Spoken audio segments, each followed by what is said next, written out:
Hello viewers, আসসালামু আলাইকুম।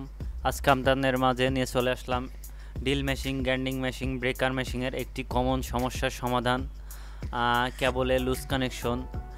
এটি breaker machine, drill machine, grinding মেশিনে 80% মেশিনেই এই সমস্যার সমাধান দেখা দেয়। এই সমস্যাটা দেখা দেয়, আপনারা অনেক ভয় পেয়ে যান যে মেশিনটা কি হলো, হঠাৎ করে চলছে না।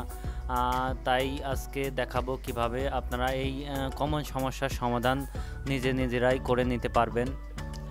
একটি ড্রিল মেশিন আমি সার্ভিসিং করে দেখাবো। দেখুন, আপনারা অবশ্যই ড্রিল মেশিন, গ্রাইন্ডিং মেশিনের সমস্যা হলে, হঠাৎ করে না চললে দুশ্চিন্তার কোনো কারণ নাই। অবশ্যই নিজেই খুলে প্রাথমিক পর্যায়ে কেবলটা চেক করে নেবেন। আমি যা দেখেছি সার্ভিসিংয়ের মধ্যে, প্রথমত এই কেবলটাতেই বেশি সমস্যা দেখা দেয়। কেবলটা অনেক নাড়াচাড়া হওয়ার কারণে এই কেবলটাই বেশি লুজ কানেকশন হয়, ফায়ার কানেকশন হয়। এর কারণে বেশি ড্রিল মেশিন, গ্রাইন্ডিং মেশিনের সমস্যা দেখা দেয়। সো বেশি দেরি না করে প্রথমেই খুলে আমরা প্রাথমিক পর্যায়ে কেবলটা চেক করে নেব। তারপরে দেখব আস্তে আস্তে বাকি অংশগুলা। প্রথমে যদি কেবল নষ্ট বেরোয় তাহলে তো হয়েই গেল, কেবলটা চেঞ্জ করে দিলে কিংবা কেবল মেরামত করে দিলেই সমস্যার সমাধান হয়ে গেল। এই ড্রিল মেশিনটা প্রথম খুলেই আমি কেবলটা চেক করে নিব। দেখতে পাচ্ছেন, খুলে আমি প্রাথমিক পর্যায়ে কেবলটা চেক করতেছি। আগে কিন্তু ভিতরে রোটার, আর্মেচার, কয়েলের মধ্যে, সুইচের মধ্যে যায়নি। আমি কেবলটা কানেকশন দিয়ে, সিরিজ লাইনে অবশ্যই কানেকশন দিয়ে আপনারা সুইচটা সহ চেক করে নেবেন। আমি সুইচটা সহ চেক করলাম, কোনো কানেকশন পাই না। এই কারণে শুধু কেবলটা আমি 2 তার 1 করে চেক করে নিব, দেখব কি সমস্যা।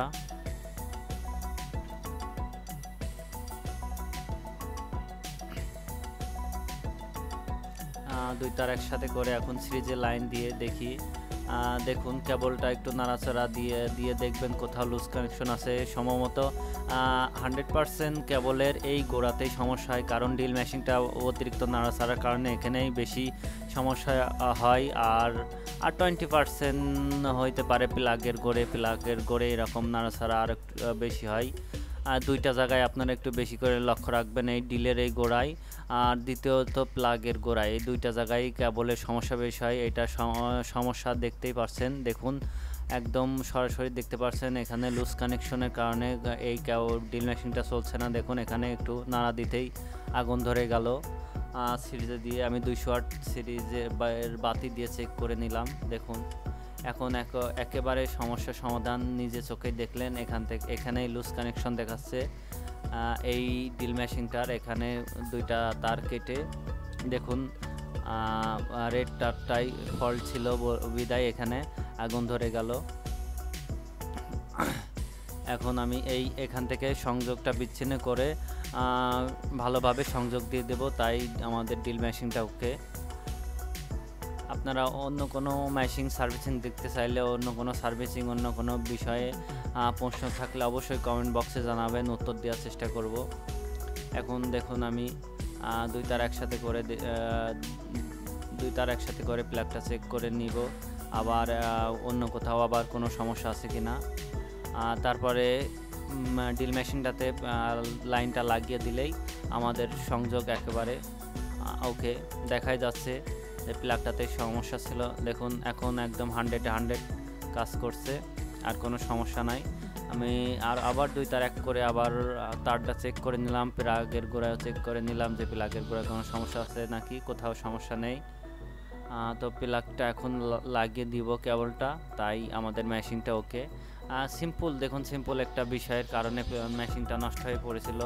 তাই বলছি যে অবশ্যই আপনারা নিজেই চেক করে নিতে পারবেন। এই কেবলে 80% মেশিন নষ্ট হলেই এমন সমস্যা দেখা দেয়। আর বাদ বাকি সার্ভিসিং সমস্যা হলে তো আপনারা জানেনই কীভাবে সার্ভিসিং করতে হয়, সেইভাবে ব্যবস্থা নেবেন। এই সার্ভিসিংটা আপনারা নিজেই করে নিতে পারবেন, অযথা মেকানিক্সের কাছে দোকানে নিয়ে যাওয়ার প্রয়োজন হয় না। তো আজকের মতো এই পর্যন্তই। আমি কেবলটা ভালোভাবে লাগিয়ে দিব। আপনারা ভিডিওটা দেখতে থাকুন। ভিডিওটা দেখার জন্য আপনাকে ধন্যবাদ। আর লাইক দিয়ে কমেন্ট করে সাবস্ক্রাইব করে পাশে থাকবেন, বেল বাটনটি বাজিয়ে দিবেন সাবস্ক্রাইব করে।